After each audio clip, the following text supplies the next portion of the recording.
Hi everyone. Today we're going to be working on our persuasive writing. So the first thing that we need to make sure that we understand is how to break down a persuasive prompt. So when you get a prompt that looks like this on your test, even though it sounds silly, sometimes it's hard with all of the different kind of aspects of the prompt to figure out what we're being asked to write about.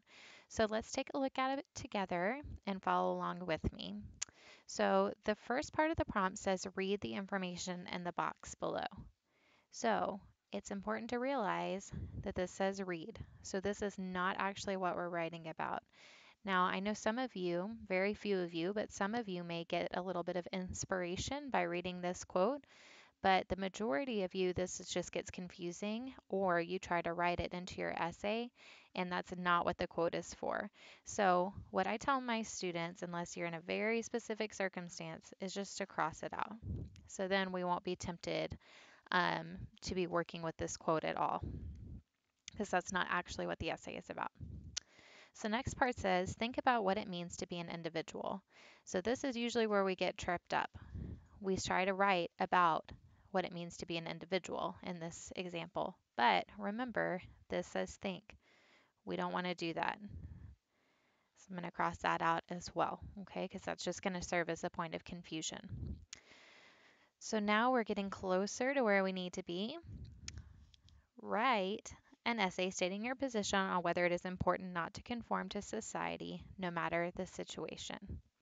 So let's see what it's actually asking. So that's the right, so that's what we want to do. So is it important to not conform to society no matter the situation? So if you're having a hard time actually understanding the prompt and what it is asking you to respond to, it makes it a little bit easier to write it in the form of a question. So if I wrote as a question, I would say, is it important not to conform no matter the situation? Okay, and if there's a word that you don't know in the prompt, this is a great time to look it up. So for example, if you don't know what the word conform means, that means to change to be like everyone else.